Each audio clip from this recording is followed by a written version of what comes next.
बड़ी खबर आपको दिखा रहे हैं। हाथरस केस की हाईकोर्ट में सुनवाई आज। इलाहाबाद हाईकोर्ट में लखनऊ बेंच में सुनवाई होगी। सीबीआई दाखिल करेगी स्टेटस रिपोर्ट।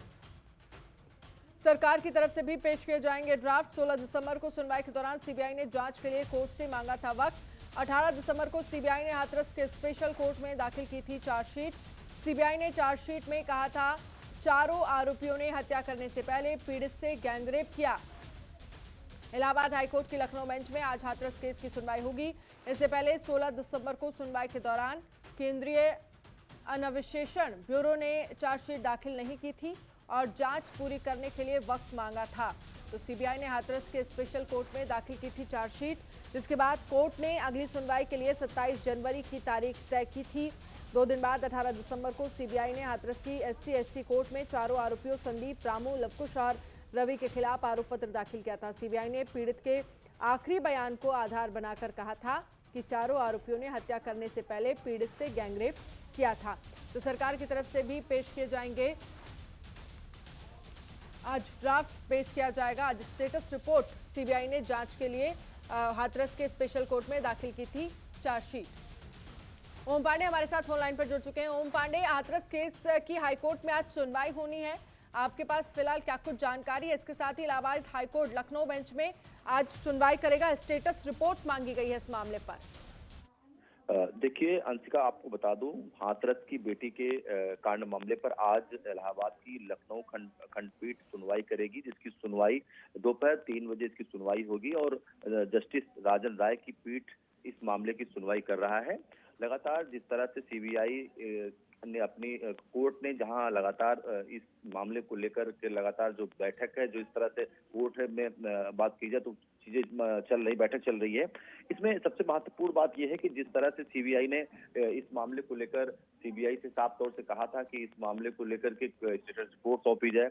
इसके साथ साथ सरकार को भी कटघरे में खड़ा किया। सरकार से भी मांगा था कि आखिर जो पीड़िता है उसका जिस तरह अंतिम संस्कार किया गया, वो गाइडलाइंस कौन सी है, उसको भी कोर्ट के सामने प्रस्तुत किया जाए।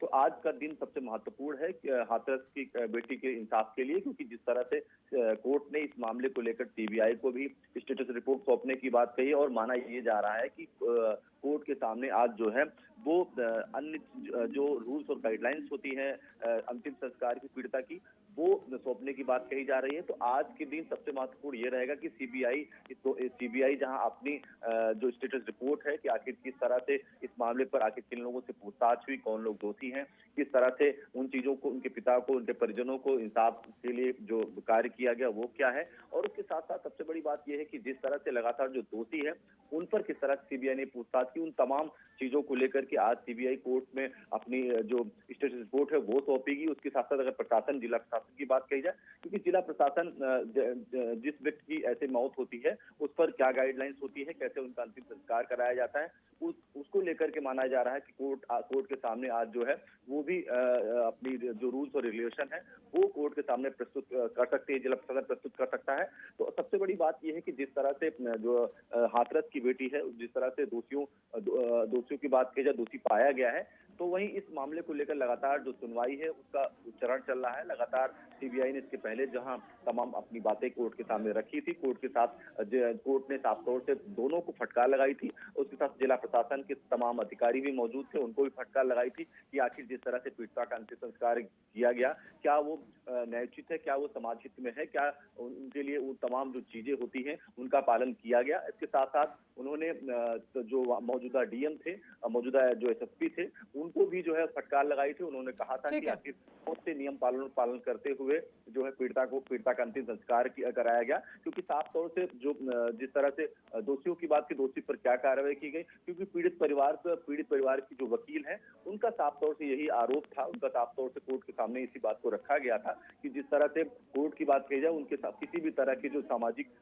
जो नियम कानून कायदे हैं उनका उनके सरकार के प्रशासन ने कोई अनुपालन नहीं किया गया है। इस मामले पर सीबीआई लगातार जिस तरह से दोषियों से पूछताछ कर रही थी, उसके साथ साथ जो पीड़ित पक्ष है उनसे पूछताछ की थी।